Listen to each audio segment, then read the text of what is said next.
Amém, amém. Irmãos, nós estamos tratando sobre o tema o comportamento do cristão. Nós já tivemos alguns estudos, nós já vimos qual deve ser a ética, né? A ética individual, a ética social e a ética teísta. Nós olhamos para o Salmo 37, nós olhamos também para Filipenses 4, hoje vamos voltar para Filipenses 4, nós olhamos para o Sermão do Monte, enfim, nós temos buscado na palavra do Senhor as respostas às nossas perguntas, como, por exemplo, como deve ser o comportamento do cristão, que é o tema do nosso estudo.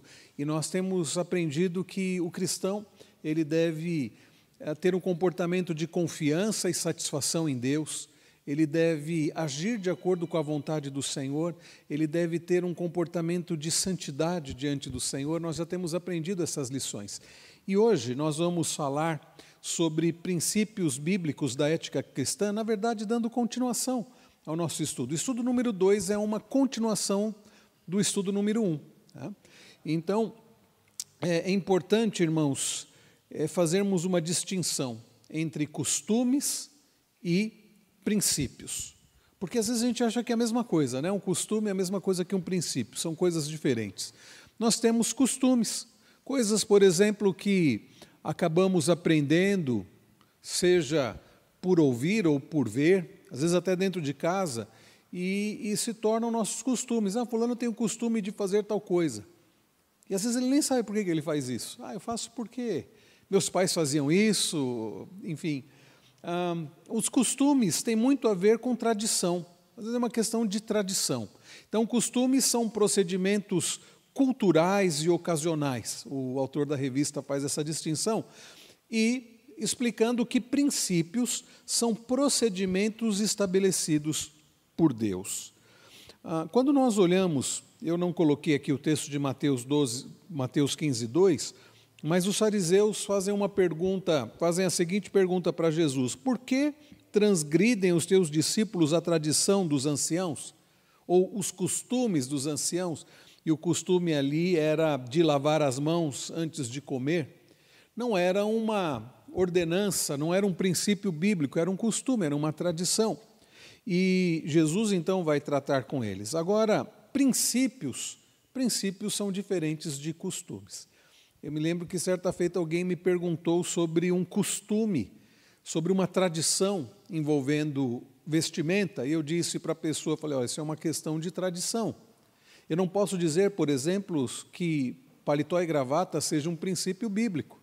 Eu posso dizer que é uma tradição, ou era, hoje eu acho que nem é mais, mesmo dentro da própria igreja presbiteriana.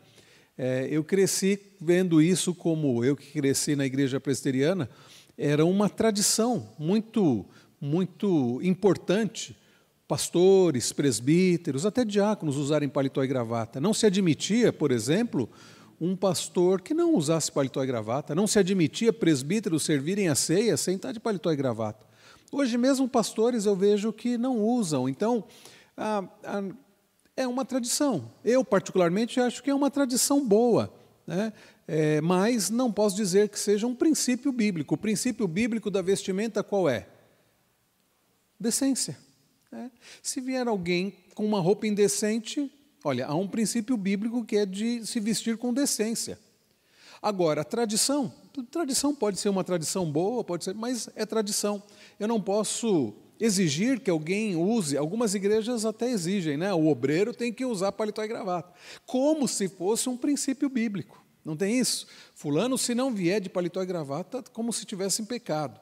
Ou a irmã que aí pegam algumas tradições e colocam, envolvendo roupa, envolvendo corte de cabelo, envolvendo uma série de coisas, e algumas igrejas acabam até misturando tudo, princípios, tradições tradições, costumes com princípios bíblicos. E chegam a dizer, fulano está em pecado porque cortou um pouquinho do cabelo, ou porque... Enfim, então, conseguem perceber a diferença entre princípios e tradição? Um princípio é algo estabelecido por Deus, é algo que devemos seguir. Uma tradição, podemos seguir ou não. E tradições acabam, por vezes, mudando com o tempo. Eu me lembro que, voltando à questão de paletó e gravata, eu me lembro que antigamente era muito comum você entrar numa agência bancária e os funcionários do banco estarem ali vestidos com roupa social, os homens, em geral, usando gravata, né? Não se admitia usar barba, por exemplo, né? Então, hoje já você entra numa agência bancária, as pessoas estão usando uma roupa mais informal, né?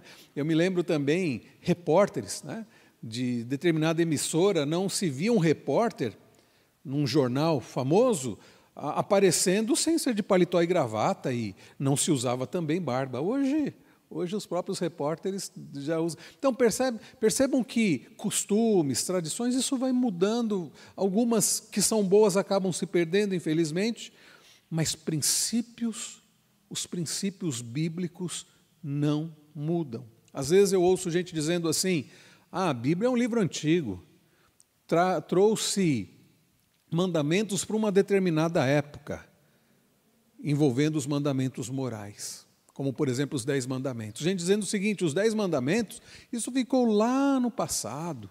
Hoje em dia, não. Hoje em dia, né, alguns dizendo a Bíblia precisa ser atualizada, como se os princípios bíblicos devam ser mudados, atualizados. Não, princípios não. Em princípios bíblicos nós não mexemos. Princípios continuam e nós devemos seguir. Por isso, ao falar sobre o comportamento do cristão, nós precisamos deixar isso claro. Deus estabeleceu princípios na sua palavra, mandamentos morais na sua palavra. Não estou falando de mandamentos envolvendo a saúde do povo, mandamentos envolvendo o sistema sacrificial do Antigo Testamento que apontava para Cristo, ou mandamentos envolvendo o povo de Israel como nação. Os mandamentos, as leis civis, não estamos falando de leis civis nem de leis cerimoniais, estamos falando das leis morais. Os princípios da palavra do Senhor, envolvendo as leis morais do Senhor, continuam, eles não prescrevem, o tempo passa. As pessoas podem se modernizar, o mundo vai trazer novos conceitos, mas os princípios da palavra permanecem os mesmos. Tudo bem? Hoje nós vamos olhar para um texto específico da palavra do Senhor, como nós fizemos olhando para o Salmo 37. Hoje nós vamos olhar para Filipenses 4, versículo 8. Se você quiser deixar a sua Bíblia aberta em Filipenses 4, 8, o texto é esse que está aqui projetado, estamos usando a Nova Almeida atualizada, e se você puder abrir a sua Bíblia, porque nós vamos olhar para alguns outros versículos de Filipenses 4, até para entender o que o apóstolo Paulo está falando no verso 8. Um princípio bastante interessante de interpretação bíblica diz que nós não podemos tirar o texto fora do seu contexto. E para que nós entendamos do que Paulo está falando aqui, nós vamos olhar até alguns versículos anteriores. Então, Filipenses, carta de Paulo aos cristãos lá da cidade de Filipos, Filipenses capítulo 4. O versículo de número 8 diz, finalmente, irmãos, tudo que é verdadeiro, tudo que é respeitável, tudo que é justo, tudo que é puro, tudo que é amável, tudo que é de boa fama, se alguma virtude há e se algum louvor existe, seja isso o que ocupe o pensamento de vocês. Irmãos queridos, o nosso tema é comportamento cristão. Nós erramos, nós vamos falhar se nós acharmos que o comportamento cristão tem a ver apenas com as nossas ações externas e tem a ver apenas então com o que é externo, que nós enxergamos. Errado.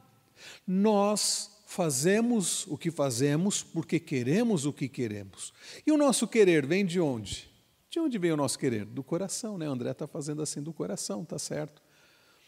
Por que nós fazemos o que fazemos? Porque queremos. E se esse querer vem do coração, a ideia de coração que a Bíblia fala não é esse órgão que fica bombeando sangue pelo corpo, né? É a ideia do centro do ser humano, de onde procede o nosso intelecto, os nossos desejos, as nossas emoções, o nosso raciocínio. Estou falando da nossa mente.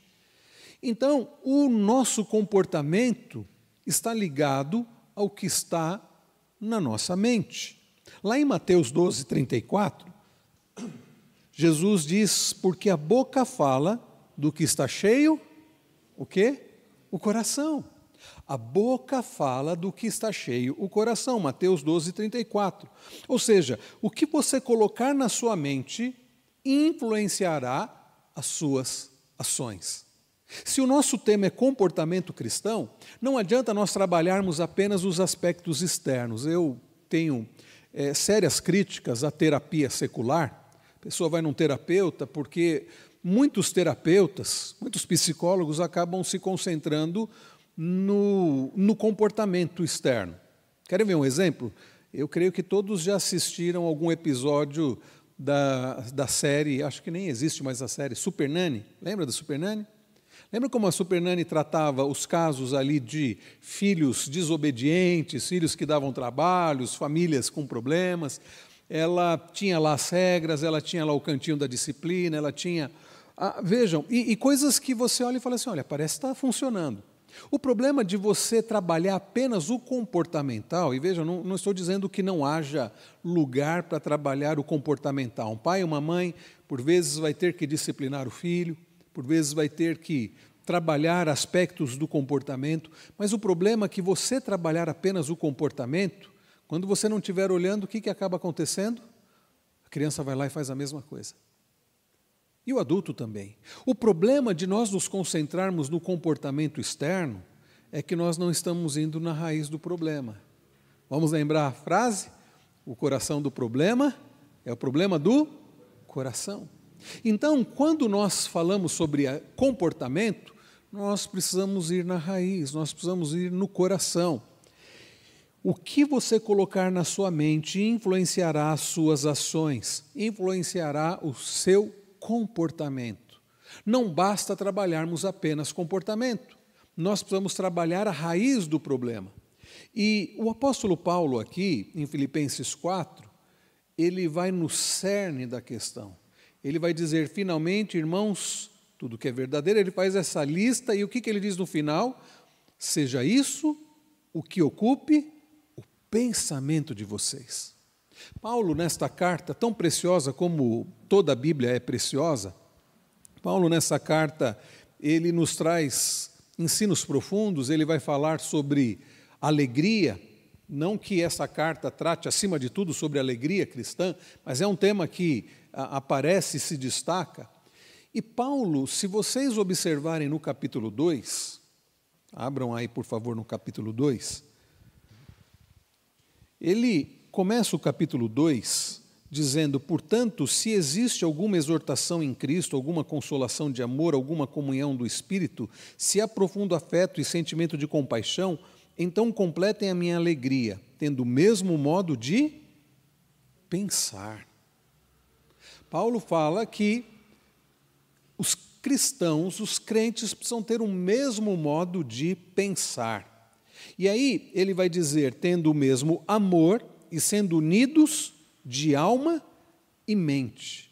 Os irmãos percebem como Paulo enfatiza a questão do pensar, do amor e da mente. Paulo não está trabalhando questões meramente comportamentais.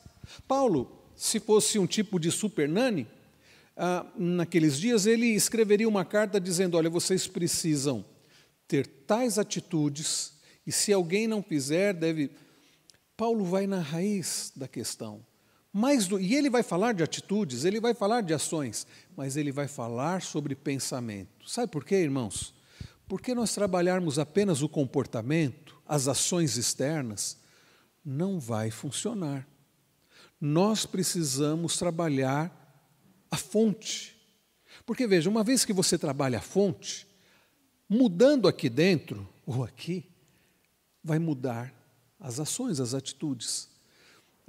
Se você tem um filho que gosta de pular no sofá, não estou falando de vocês, viu, crianças? Hoje meus filhos estão aqui aproveitando o feriado, não se sintam acusados. Mas se vocês têm um filho que pula e pula no sofá, e você olha e fala, chama atenção, e aí você vira as costas, daqui a pouco está fazendo o quê de novo? Está pulando. Aí você vê, chama atenção, talvez discipline. O problema, então, de trabalhar apenas o comportamento é que quando você não está olhando, vai fazer de novo. Agora, quando há uma mudança na mente, no coração, há uma mudança também de atitude. Eu entendi o motivo de um autor chamado Ted Tripp ter escrito o livro falando sobre pastoreando o coração da criança. Porque ele chegou à conclusão que os pais, além de trabalhar o aspecto comportamental, como eu disse, o aspecto comportamental ele tem que ser trabalhado. Mas além de trabalhar o aspecto comportamental, tem que trabalhar o coração da criança. Tem que pastorear o coração da criança. Há um outro livro chamado, da Elise Fitzpatrick, chamado Pais Fracos, Deus Forte, onde ela fala sobre a importância não apenas de trabalharmos o comportamento, senão você fica legalista, a importância de trabalhar o coração dos filhos, falando da graça do Senhor. Nós precisamos, irmãos, entender que quando há uma mudança no coração, há uma mudança de atitude. Por isso que na conversão, pessoas não convertidas, quando experimentam conviver com alguém que se converte, acham muito estranho. E fulano se converteu. Quantas vezes eu ouvi isso em firma que eu trabalhei? Fulano, se converteu. Será que é verdade? Ele está diferente mesmo, hein? E será que a igreja está fazendo... Algumas vezes eu ouvi do tipo, fizeram uma lavagem cerebral. Porque eles não conseguem, as pessoas não convertidas não conseguem entender que o que acontece na conversão não é que a pessoa passa a participar de uma igreja, onde a igreja tem regras e é dito para ela o seguinte, agora você tem que viver desse jeito, senão... Algumas situações acontece isso, é verdade. Mas isso não segura a pessoa, não faz a pessoa mudar de vida. Uma igreja que simplesmente dita regras e a pessoa vive num legalismo, chega uma hora que ela vai.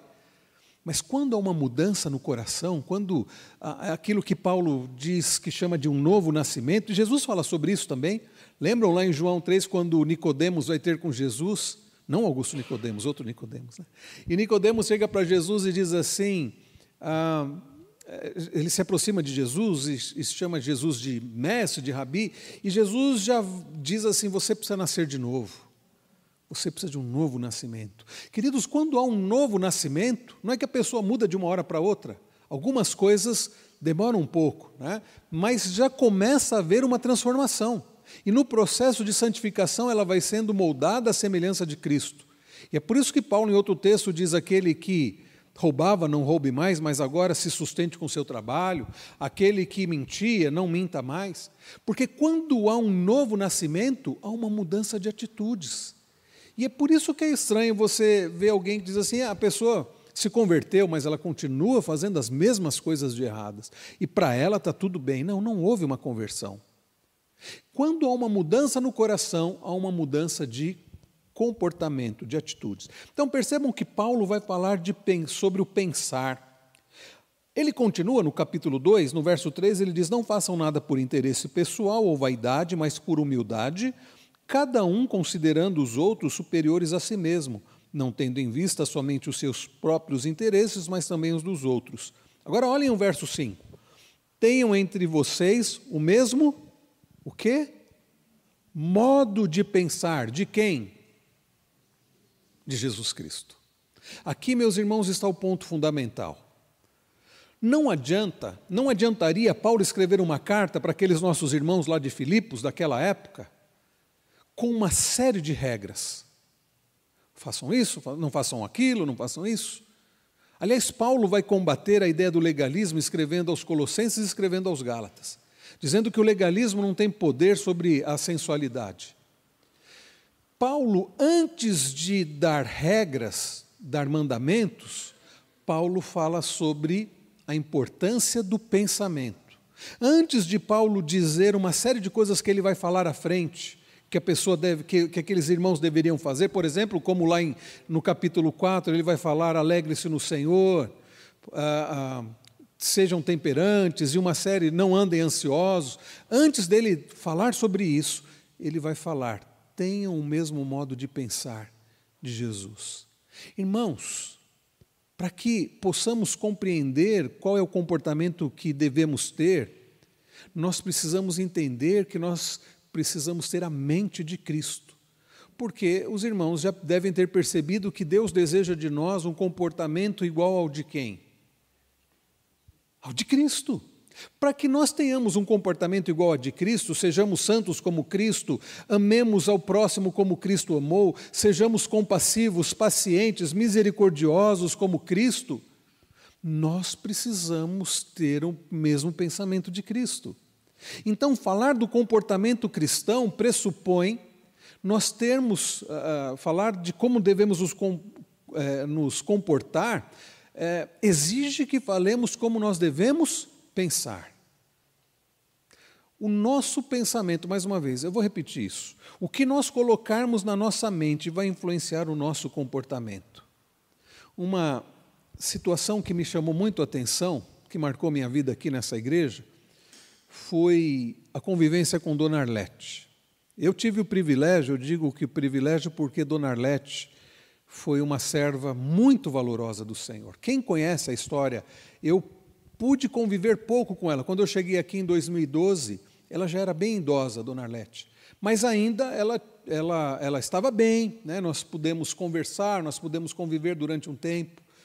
E ao estudar sobre a história dessa igreja, ao conversar com pessoas que estão aqui há mais tempo, quantas vezes eu ouvi, tia Arlete, conversar com Celinha, com tantos outros, Dona Arlete marcou essa igreja, foi professora de escola dominical, esteve com os jovens naquela época, que hoje já são avós, né?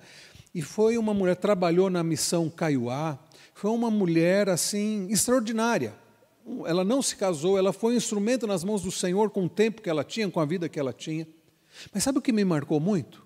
Dona Arlete foi envelhecendo, e ela começou a sofrer com mal de Alzheimer, e ela chegou a um ponto em que ela não falava as coisas nada com nada, digamos assim. E sabe quando a pessoa chega numa idade e começa a ter problema com isso, e algumas pessoas começam a falar bobagem, começam a falar besteira, e aí uma criança fala assim, puxa, o vovô está estranho, está falando umas coisas estranhas, nunca tinha ouvido o vovô falar palavrão, falar bobagem, está falando sem parar, perde o filtro.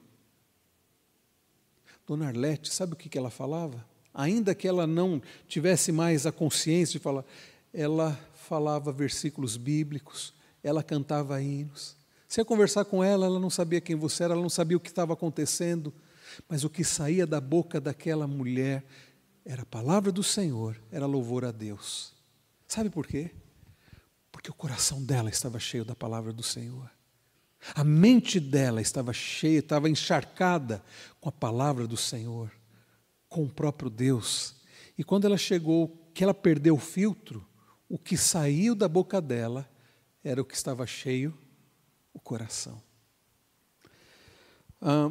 O apóstolo Paulo, então, fala sobre o que nós devemos pensar.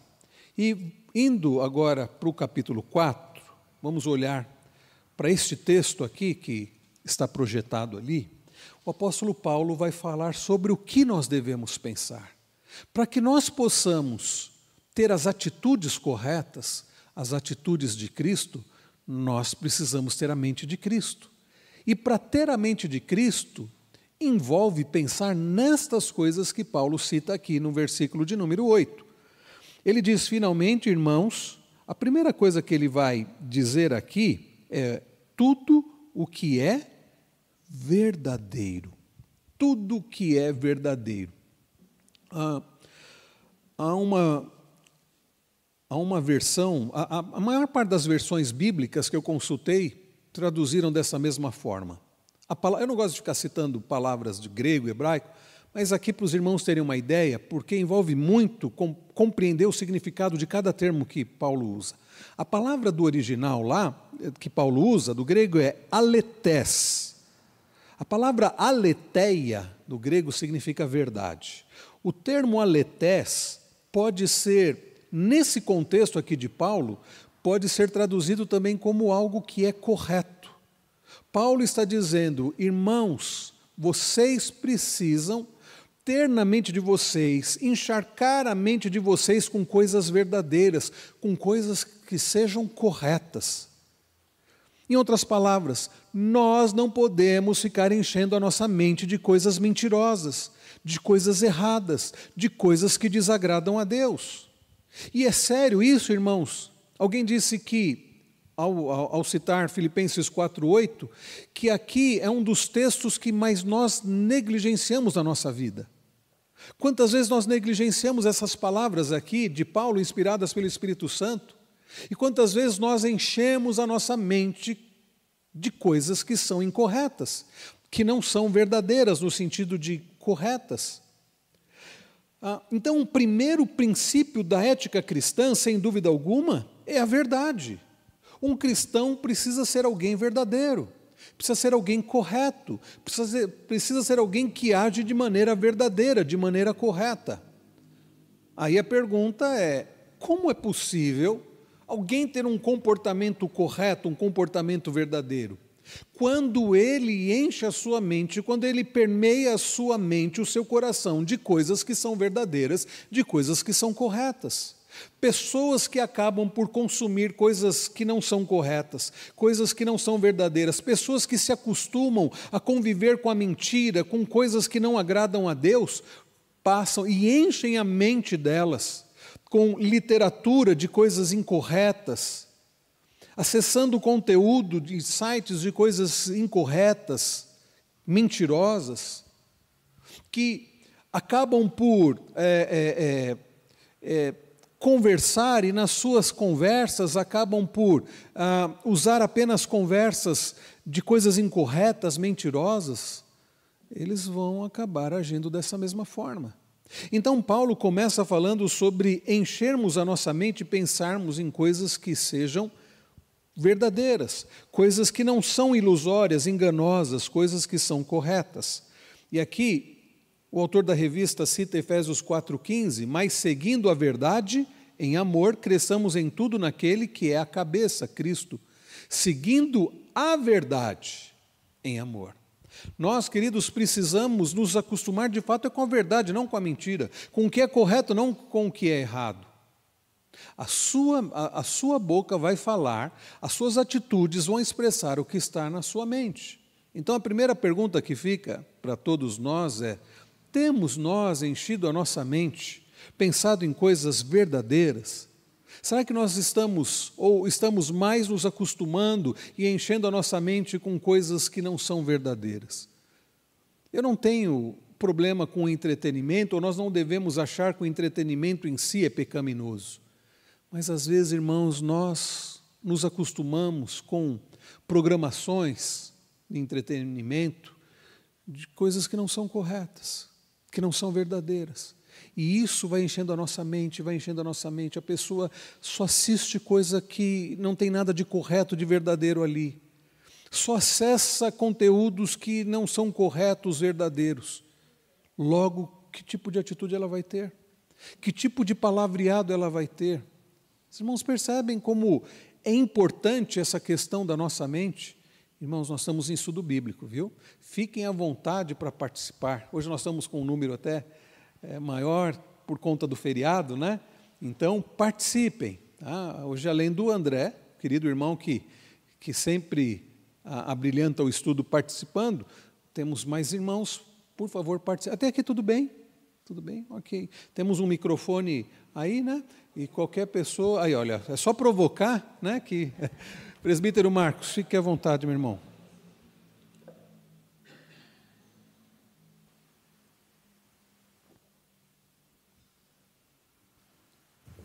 É interessante que quando a gente fala o termo, né, isso é mal de professor, a gente vai sempre buscar a etimologia da palavra. Uhum. Né, apesar do português ser o latim vulgar, comportamento já vem do latim comportare, ou seja, trazer junto e até com uma coisa de bagagem de viagem, de se deslocar. Interessante que quando a gente olha uma criança e fala, nossa, ela é tão comportada, já liga ao conhecimento dos princípios que os pais passaram em casa. Uhum. O cristão é a mesma coisa. Uhum. Se ele se diz cristão, é claro que, ele é cristão, ele vai na igreja. Ele vai na igreja, mas ele não tem o comportamento de Cristo. Ele não tem o ensinamento do Pai. É interessante a gente fazer isso daí, né? Porque quando a criança é comportada, ela entendeu o que o pai passou para ela, o porquê, como ela deve caminhar. E o comportamento a gente pode até transferir esse conhecimento também. O que nós temos aprendido do pai, né? Não da igreja, do pai. E aí, professor Marcos, a importância também de fazer essa ligação, então, e o que a igreja está ensinando, né? Porque se há a importância do que a gente aprende do pai, né? O que a igreja está ensinando e o que os pais estão ensinando dentro de casa. Até porque é desleal, né? A criança às vezes fica na igreja 1 hora, 2 horas por semana, e quanto tempo ela fica na TV, no celular, na escola, enfim. Então, os pais têm essa responsabilidade. Nós estávamos falando ontem na reunião do conselho sobre isso, né? Parece que alguns pais de crianças, pais de adolescentes, parece que não entenderam que não é a responsabilidade da igreja, ou da escola, né? O presbítero Marcos, que é professor há tanto tempo, tem pais que acham que é responsabilidade da escola educar o filho.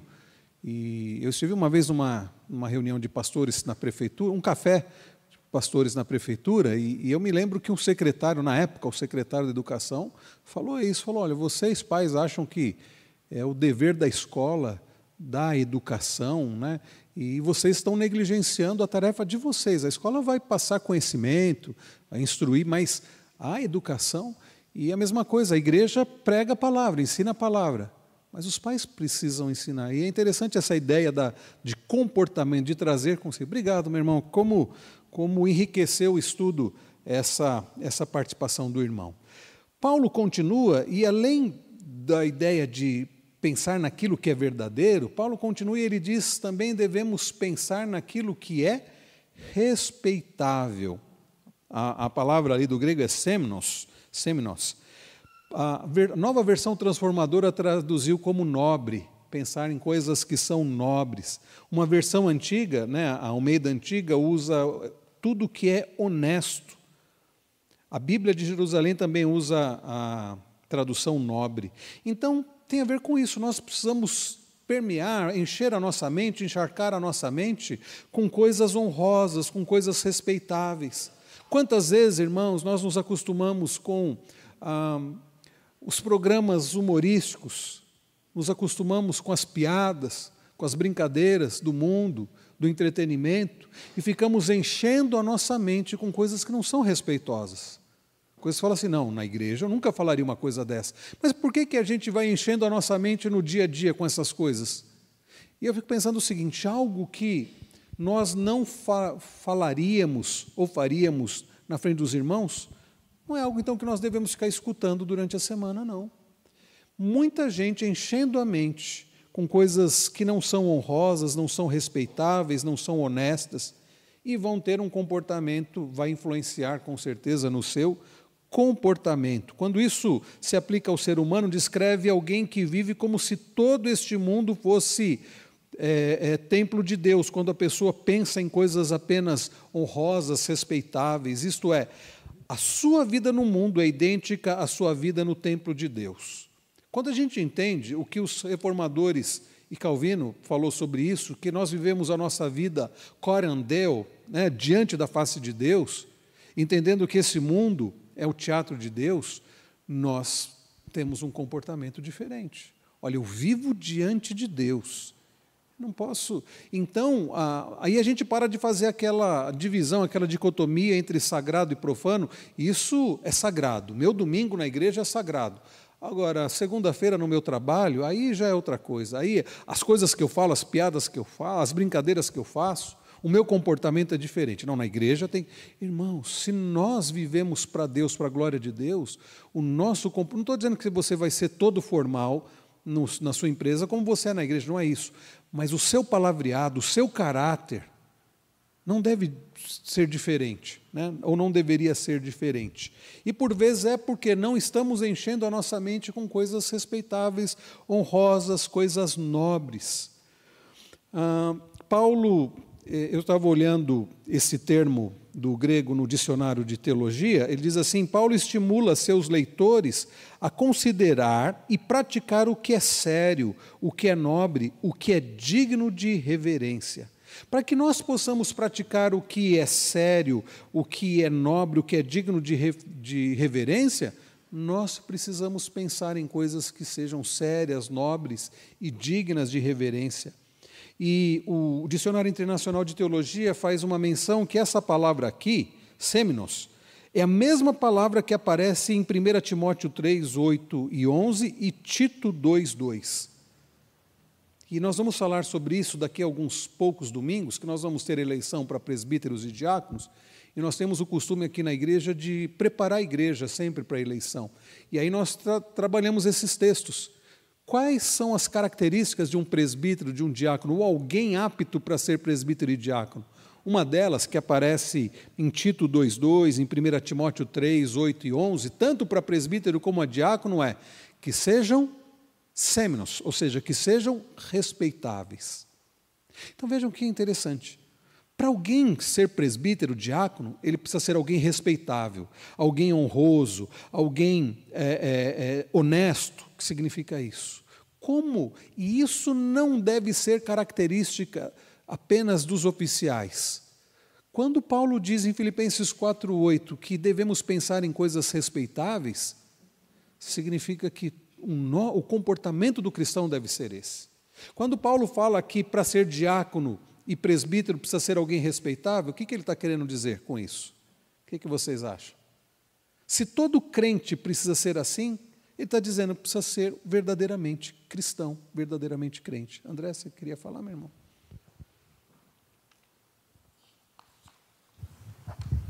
Então, uma pessoa que exerce o ofício na igreja, ele tem que ter, vou falar a palavra destaque maior, mas realmente essas características têm que estar em evidência.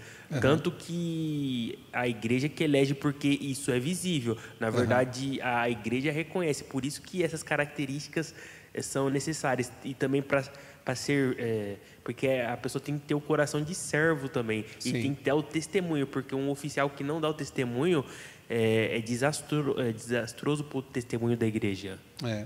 E a ideia aqui de respeitável, honroso, não é que o sujeito precisa ser carrancudo. Para ser presidiácono tem que ser bravo, carrancudo. Não, não é isso. Ser respeitável não é que você não pode brincar. Não, não é isso. Mas é que você tem que ser uma pessoa que se dá o respeito. É uma pessoa honrada. Talvez seja uma boa tradução. Então, se a pessoa não é honrada, não é digna de respeito, como que ele vai ser um oficial da igreja? E como ele vai ser uma pessoa assim, se ele não enche a mente dele com coisas honradas, coisas respeitáveis, coisas nobres? Estão entendendo como as coisas estão ligadas? Para o crente, o cristão deve ter um comportamento assim. Por isso que para ser presbítero e diácono tem que ser um comportamento assim, porque mostra que ele é um cristão verdadeiro. E para termos um comportamento assim, nós precisamos encher a nossa mente com coisas respeitáveis, honrosas, dignas. Ok?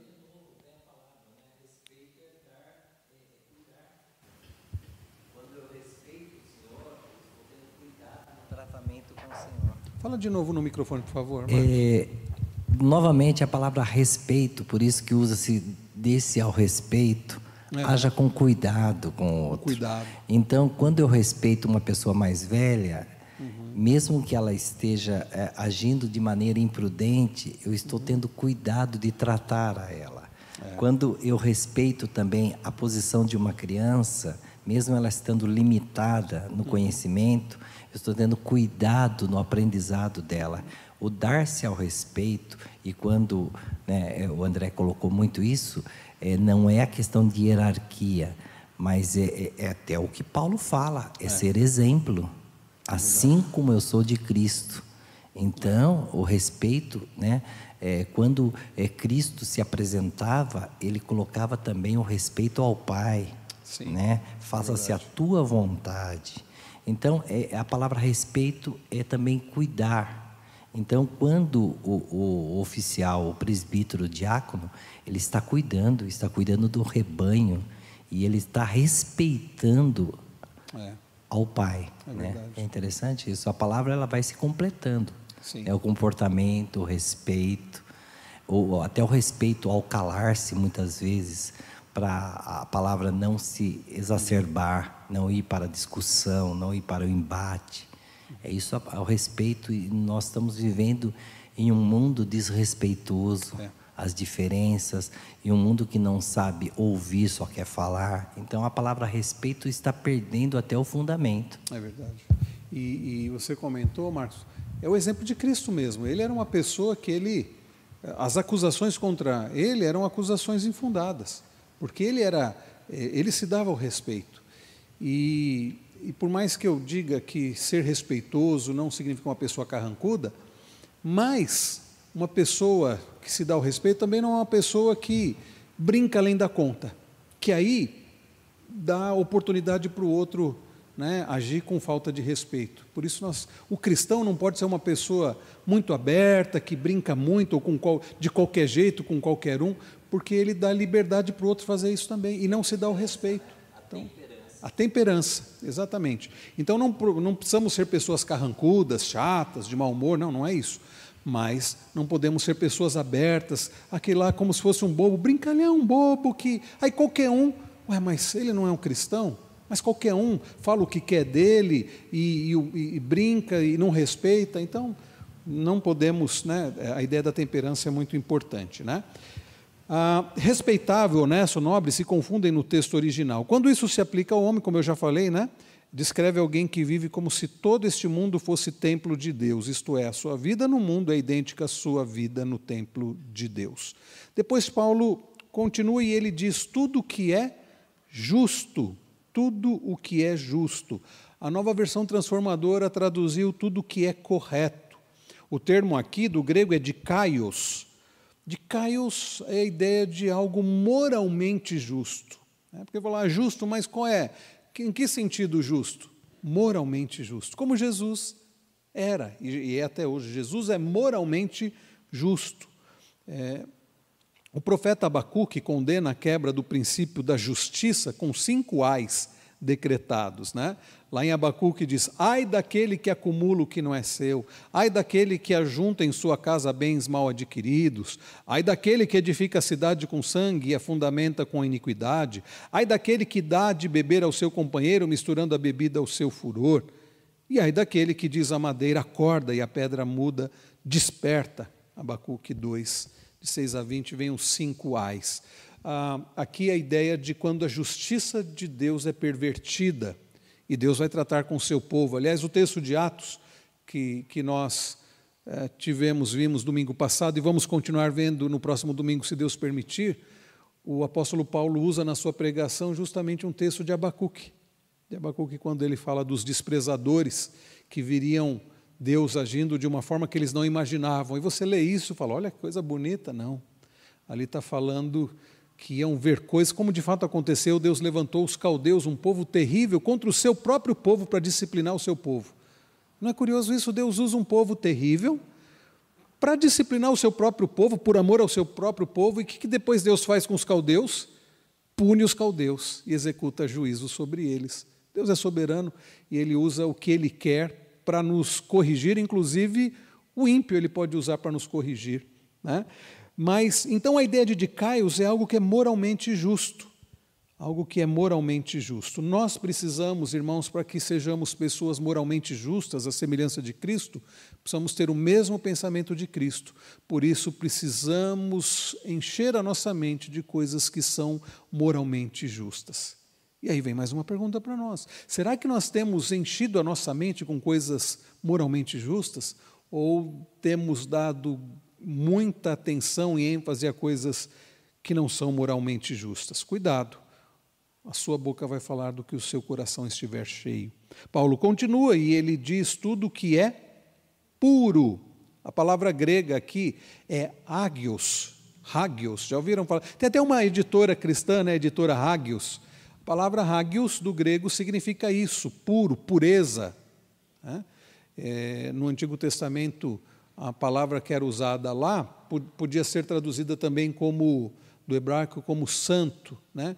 É a ideia de algo puro, algo separado, descreve o que é moralmente limpo e livre de mancha. No Antigo Testamento, era dito que para o sacrifício precisava um animal ser puro, Não podia pegar um animal com mancha, um animal que tivesse algum problema físico. Tinha que ser algo para o sacrifício, a ideia de livre de mancha, livre de qualquer impureza, Então, descreve algo purificado, de tal maneira que se faz apto para ser oferecido a Deus em holocausto e para o seu serviço. Isso no Antigo Testamento. Já apontando para quem?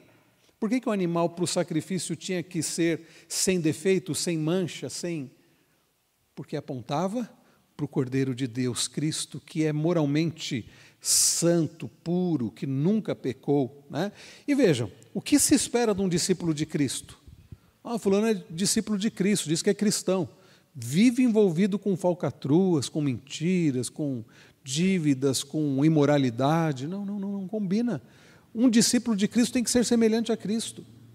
Então, precisa ser puro. E nesse sentido, nós precisamos encher a nossa mente com coisas puras, com coisas santas, com coisas que são agradáveis ao Senhor. Tá? Paulo continua e ele diz tudo o que é amável. Tudo o que é amável. Parece que a melhor tradução, diz aqui o autor da revista, que seria tudo o que é agradável. O termo amável ou agradável sugere tudo o que suscita amor. Essa palavra aqui tem a ver com uma palavra do grego que a gente usa para amor, que é filéu, um verbo, né? Porque você tem 3 verbos para amor no grego. Um deles, o mais conhecido, é o verbo agapau, da onde vem o ágape, o amor ágape, e existe o filéu, da onde vem essa palavra profileios, que significa amável ou agradável, Então, Paulo está dizendo tudo o que é agradável. Vejam, há crentes que vivem sofrendo porque alimentam no coração a vingança. Em vez de atraírem para si o amor, atraem a amargura, o ressentimento. Achei meio estranha a forma como o autor da revista coloca, né? Atrair para si amor. Mas a ideia é o seguinte, nós precisamos, à semelhança de Cristo, termos um comportamento amável. Paulo, lá em 1 Coríntios 13, ao definir o amor, ele diz o amor é paciente. E Paulo, no texto original, ele usa verbos. O amor age em paciência, o amor age em bondade, o amor age e ele vai dando todas aquelas qualidades lá para o amor, e isso demonstra o caráter de Cristo, porque Cristo é que é paciente, que é bondoso, Cristo que não se ira, Cristo que não se ressente do mal, e assim nós devemos viver. Agora, irmãos, como que nós vamos ter um comportamento assim, um caráter assim amoroso, amável, agradável, se nós enchemos nossa mente com coisas que não são amáveis, não são agradáveis, enchemos a nossa mente com pensamentos de ódio, de vingança, e aí vem alguém e fala assim, fulano fez isso contra você?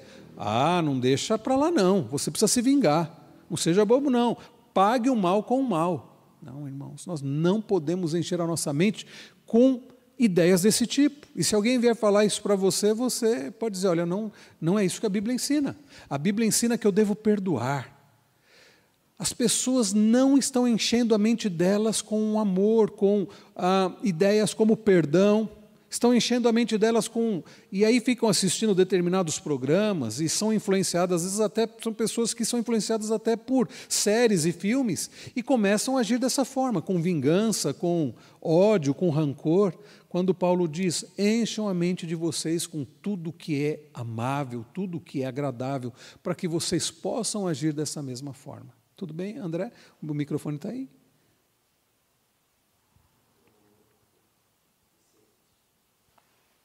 Reverendo, por isso que a importância assim, do cristão estar meditando a palavra do Senhor, como falou o Salmo 1, e também a importância de estar sempre buscando estar assim, ouvindo a palavra. Tem também a questão do domingo, da pessoa estar ouvindo a palavra, meditando, porque isso é importante para a pessoa se proteger disso, para a pessoa blindar a mente, de estar sempre ouvindo a palavra.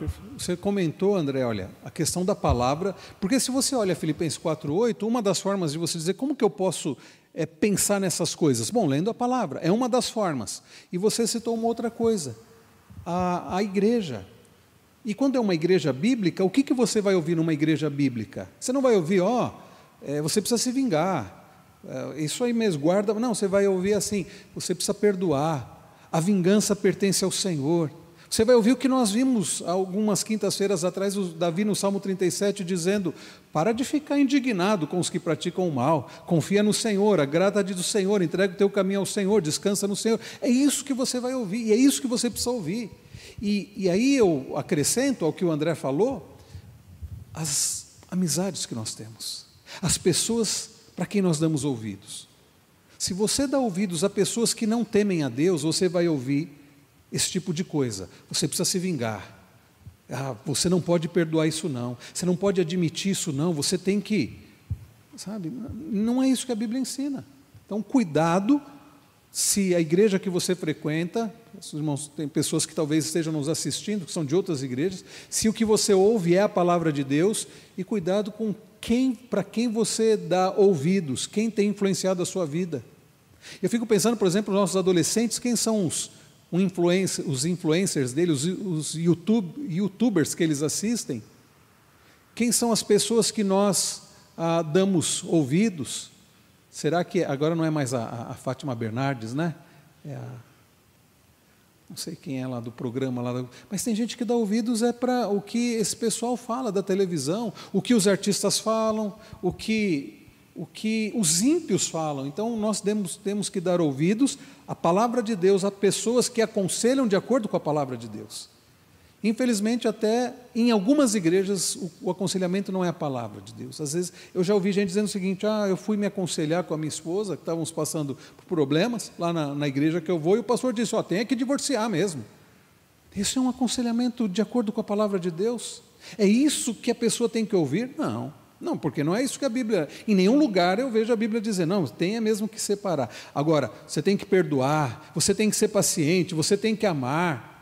Isso eu lembro de ter lido na palavra de Deus. E por último, irmãos, tudo que é de boa. Alguém ia falar?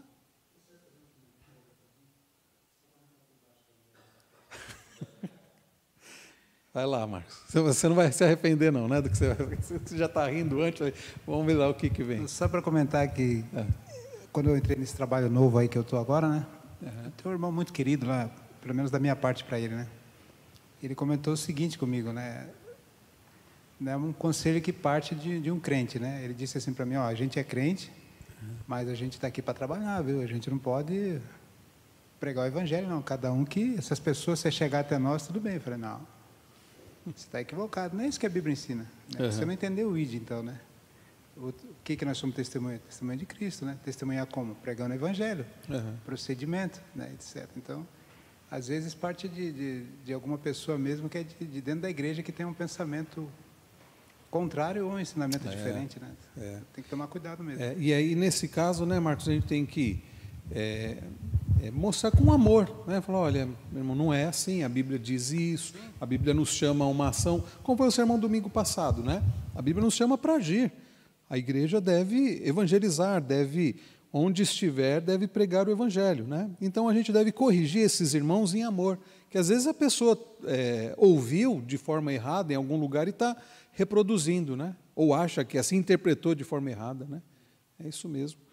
E por último, então, tudo que é de boa fama. A expressão aqui, tem uma versão, acho que a Nova Versão Transformadora traduziu tudo que é admirável. A palavra pode ser traduzida como digno de louvor. Pode ser traduzido tudo que é de boa reputação, né? Lá em 1 Timóteo 3,7, Paulo diz: é necessário, ao falar sobre o cristão, né, o nosso testemunho, ele diz: é necessário que ele tenha bom testemunho dos de fora, a fim de não cair no opróbrio e no laço do diabo. Então vejam, a conclusão aqui, né? Encerramos esse estudo sugerindo a leitura de Tito 2,12. Olha o que está escrito lá em Tito 2,12. Educando-nos para que, renegadas a impiedade e as paixões mundanas, vivamos no presente século, sensata, justa e piedosamente. Agora, irmãos, como é que nós podemos viver na nossa época, no presente século, na nossa geração, dessa forma? De forma sensata, justa e piedosa? Trabalhando a nossa mente. Enchendo a nossa mente com o que Paulo diz em Filipenses 4:8. Coisas verdadeiras, coisas louváveis, coisas honrosas, coisas justas, coisas amáveis, coisas santas, né, dignas, nós precisamos encher a nossa mente dessas coisas. De que forma nós fazemos isso? O André já adiantou para nós. Palavra do Senhor, daí Salmo 1, né? Bem-aventurado, não é o que anda conforme o ímpio, mas é aquele que medita, que tem prazer na lei do Senhor e medita na sua lei dia e noite. De que forma, meus irmãos, podemos encher a nossa mente dessas coisas que Paulo fala, para termos a mente de Cristo? Tendo convivência com pessoas que amam a Deus e que têm a palavra e que vão falar essas coisas e que vão aconselhar dessa forma, congregando numa igreja bíblica, uma igreja no que é pregado é bíblico, o que é pregado é bíblico, o que é cantado é bíblico, o aconselhamento é bíblico. Então, dessa forma nós podemos agir assim, podemos encher a nossa mente assim. Com base no que você leu ou que nós estudamos, reflita: costumes e princípios, quais os meus valores? De tradição e de princípios bíblicos, dentro e fora da igreja, tudo é a mesma coisa? Aliás, será que o meu comportamento dentro da igreja é o mesmo fora da igreja? Estou vivendo a vida cristã de modo excelente?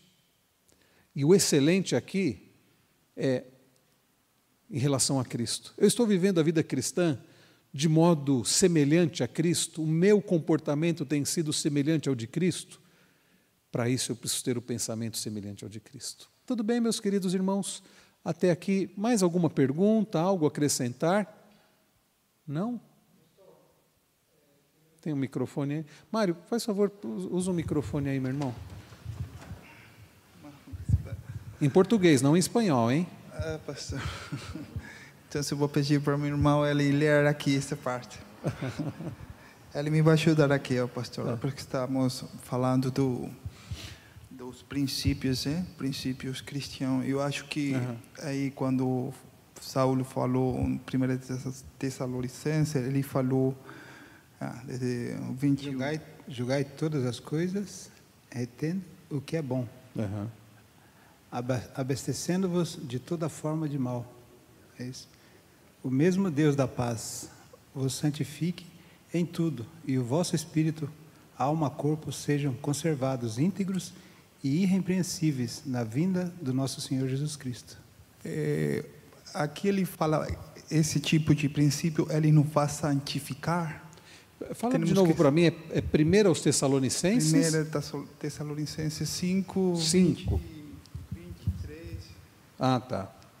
Ele diz assim: o mesmo Deus da paz os santifique em tudo, e que o espírito, a alma e o corpo de vocês sejam conservados íntegros e irrepreensíveis na vida de nosso Senhor Jesus Cristo. Paulo está aqui finalizando, né? Está finalizando, porque ele está falando aí, exortando aos irmãos. Então, esse tipo de princípios que nós praticamos devido à santificação de Deus. Sim. É assim. E mostra aqui, Mário, e é bom você lembrar dessa passagem, porque nós falamos como que nós podemos encher a nossa mente dessas... Nós falamos da palavra de Deus, falamos do convívio com os irmãos da igreja, e Paulo nos lembra aqui a questão do agir de Deus através do Espírito Santo. Porque o que é a santificação? As pessoas às vezes confundem, achando... Alguns dizem assim, a santificação é o agir de Deus, você está ali completamente passivo e Deus vai te santificando. Outros dizem, não, a responsabilidade é sua, corre atrás. A santificação é um agir de Deus e um agir nosso na dependência de Deus e até provocados por Deus, né? Deus que nos leva a agir. Então, diferente da salvação, na conversão, que é um agir do Espírito em nós, a santificação é um agir do Espírito em nós e uma resposta nossa. Por isso que na santificação você precisa ler a palavra, você precisa orar. E Paulo nos lembra aqui, tanto é que no verso 19 ele diz, não apaguem o Espírito. Não é que você pode fazer com que o Espírito Santo deixe de viver em você, mas é a ideia de abafar. porque o Espírito Santo é essencial na nossa santificação. Ele diz, não apaguem o Espírito, verso 19, verso 20, ele diz, não desprezem as profecias, a importância da palavra para nós, né? Examinem todas as coisas, retenham o que é bom, a ideia de sermos criteriosos, e abstenham-se de toda forma do mal. Percebam que Paulo já vai mostrar a importância do agir do Espírito em nós e a importância do nosso agir. Porque se não podemos apagar o Espírito, não devemos apagar o Espírito porque dependemos do agir do Espírito. Mas, ao mesmo tempo, ele fala sobre a ideia de examinar e reter o que, não desprezar as profecias. Ou seja, eu preciso levar em consideração a palavra. Eu preciso ser uma pessoa criteriosa e preciso me afastar do mal.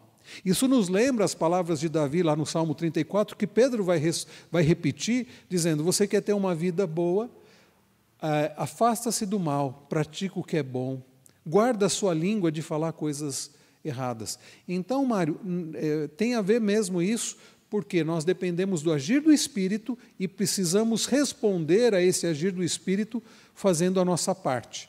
Aí, quando ele chega no verso seguinte, né, o verso 23, ele diz, o mesmo Deus da paz o santifica em tudo. Ou seja, o Deus da paz vai nos santificar. Isso não significa que eu não devo colocar em prática a minha responsabilidade de buscar a palavra, de orar.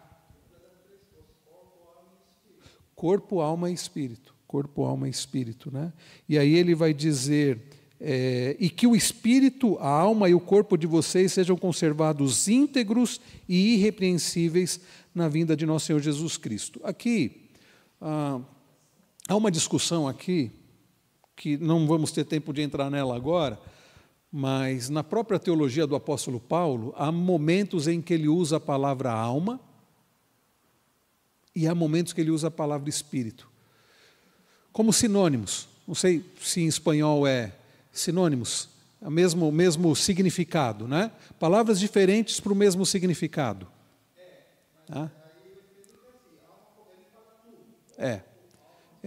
Aqui ele está fazendo diferenciação entre corpo, alma e espírito. Não significa, para mim, por outros textos do mesmo apóstolo Paulo, que ele entenda que alma e espírito são coisas diferentes. O que dá a entender aqui, já que em outros textos ele usa a palavra alma e espírito como sinônimos, dá a entender que ele está enfatizando o seguinte, todo o nosso ser. Deus santificando todo o nosso ser para que em todo o nosso ser nós sejamos santos. Tá? Porque eu não vejo diferença entre alma e espírito, particularmente por outras passagens da Bíblia. E como o mesmo apóstolo Paulo usa de forma como sinônimos, então eu creio que ele não está fazendo uma diferenciação, mas que ele está dizendo, olha, é todo ser da pessoa. Tá? E aí ele termina dizendo, o fiel é aquele que os chama, o qual também o fará. O que mostra o quê? Se fiel é aquele que nos chama e também o que o fará, que nós vivemos na total dependência dele. Né? Porque mesmo a nossa santificação, não é Deus falando assim, agora se virem, eu acredito em você, estou confiando que você vai conseguir. Não. Eu estou com você, para você fazer aquilo que você tem que fazer, fortalecido em mim. Daí o autor aos Hebreus dizer que nós não temos sumo sacerdote que não possa se compadecer de nós, mas que Jesus Cristo foi tentado em todas as coisas e não pecou. Daí o autor aos Hebreus dizer, então, entrem com confiança no Santo dos Santos, né? E para vocês encontrarem, para que vocês possam encontrar fortalecimento em tempo oportuno. Então, a santificação, nós vivemos na dependência do Senhor também. Não sei se era isso, Mário. Era mais a questão de alma e espírito? É isso mesmo? A causa da santificação. Então, é o Espírito agindo em nós, nós fazemos a nossa parte, né? Mas na dependência e no fortalecimento do Senhor. E se ele diz assim, mas eu estou com dificuldade para fazer a minha parte, para orar, para ler a Bíblia, peça ajuda ao Senhor. Peça ajuda ao Senhor, para Ele te fortalecer, para te despertar, porque é nele que nós existimos, nos movemos, como diz a palavra, né? Tudo, exatamente.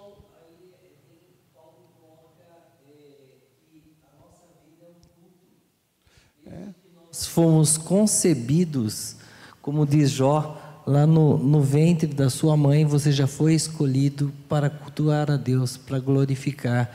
E no breve catecismo mesmo fala, né, que nós fomos criados para adorar e para gozar e na glória eterna. Então, quando Paulo fala isso, eu vejo que Paulo está falando assim, que a nossa vida, o nosso santificar seja aceito perante Deus como culto. Perfeito. Né? E me fez lembrar, Marcos, Romanos 12, né? Portanto, irmãos, pelas misericórdias de Deus, peço que ofereçam o seu corpo como sacrifício vivo, santo e agradável a Deus. Este é o culto racional de vocês. O que Paulo está falando? Da nossa vida. A nossa vida deve ser um culto agradável. Daí a gente não poder fazer a diferenciação. Domingo é o dia do Senhor e eu tenho que cultuar a Ele. Na segunda-feira, aí já é diferente. Nossa vida é um culto, no nosso trabalho, no nosso lazer, no nosso relacionamento familiar, deve ser um culto agradável a Deus em santificação. Irmãos, nosso horário até passou, isso é muito bom ter a participação dos irmãos. Sei que provavelmente quinta-feira que vem nem todos estarão aqui, porque aí já o presbítero Marcos mesmo que dá aula à noite, né, e outros irmãos, mas foi muito bom ter os irmãos que comumente não podem participar por causa de trabalho e estudo, terem participado hoje. E sempre que puderem, é uma grande alegria ter os irmãos aqui. E aqueles que puderem, conto com a participação dos irmãos. Próxima quinta-feira, quem não puder presencialmente, acompanhe pela transmissão, ou como o presbítero Marcos comentou ainda há pouco, na nossa reunião de missões, que ele assiste depois, né? Você pode assistir num outro momento que você puder. Mas é um estudo muito importante sobre o comportamento do cristão. Nós vamos, queridos, orar, pedindo a Deus que nos ajude, já que nós vimos que o nosso comportamento tem a ver com a nossa mente, precisamos ter a mente de Cristo. Nós vamos orar agora pedindo, Senhor, fortalece-nos para que nós possamos ter a mente de Cristo. Eu quero pedir para o nosso irmão presbítero Marcos mesmo para estar orando por nós nesse instante.